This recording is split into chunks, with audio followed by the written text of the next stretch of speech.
ওদের সাথে আমার সম্পর্ক একটু বেশি গভীর, কারণ ওরা আমার হাসপাতালটা পরিষ্কার করতে সাহায্য করছে। আমার হাসপাতালের রাজস্ব খাতের এত বেশি কর্মচারী নাই যে আমি হাসপাতালটা একদম টিপটপ করে রাখবো।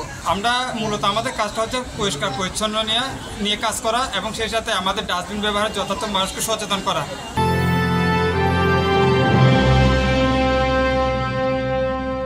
জানাই মহান আল্লাহর প্রতি যে ওনার অশেষ রহমতে আমরা আজকে মেডিকেল ইফতার বিতরণটা সম্পন্ন করতে পেরেছি।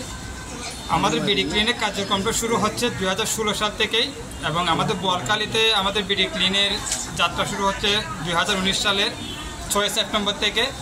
আমরা মূলত আমাদের কাজটা হচ্ছে পরিষ্কার পরিচ্ছন্ন নিয়ে কাজ করা এবং সেই সাথে আমাদের ডাস্টবিন ব্যবহারে যথার্থ মানুষকে সচেতন করা, যত্র ময়লা আবর্জনা না ফেলা।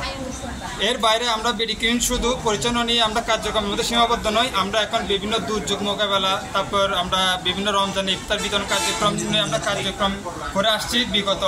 আমরা এর আগেও আমরা এই কার্যক্রমগুলো করেছিলাম। এবছর আমরা নতুনভাবে উদ্যোগ নিয়েছি যে হাসপাতালে আমরা রোগীদের মাঝে স্বাস্থ্যসম্মত একটা খাবার উপহার দিব একদিনের জন্য। এটা আমাদের হাসপাতাল কর্তৃপক্ষ প্লাস আমাদের বিডি ক্লিন মেম্বারদের সহায়তায় আমরা আজকে এই আয়োজনটা। তো এই আয়োজনের মধ্যে আজকে আমরা টোটাল পুরো হাসপাতাল মিলে 130 জনের একটা আমরা ইফতারের আয়োজন করেছি, যার মধ্যে হচ্ছে আপনার সব আমরা মেডিকেলের যারা রোগীরা আছে তাদের জন্য ফুডস আইটেমগুলো রেখেছি, যেগুলো কোনো তৈলাক্ত খাবার রাখি নাই। এর বাইরে হচ্ছে আমরা যারা সদস্যরা আছি আমাদের জন্য অন্য একটা ইফতারের আয়োজন করা হয়েছে। এখানে স্বাস্থ্য কমপ্লেক্সে বেশ কিছু সংগঠন কাজ করছে, ওরা বেশ কিছু সংগঠনের বাচ্চারা কাজ করছে। তার মধ্যে বিডি ক্লিনের ওদের সাথে আমার সম্পর্ক একটু বেশি গভীর, কারণ ওরা আমার হাসপাতালটা পরিষ্কার করতে সাহায্য করছে। আমার হাসপাতালের রাজস্ব খাতের এত বেশি কর্মচারী নাই যে আমি হাসপাতালটা একদম টিপটপ করে রাখবো। তো ওরা অনেক হেল্প করছে এবং আমার বিশেষ করে যে জলাবদ্ধতা নিরসনে ওরা অনেক হেল্প করছে।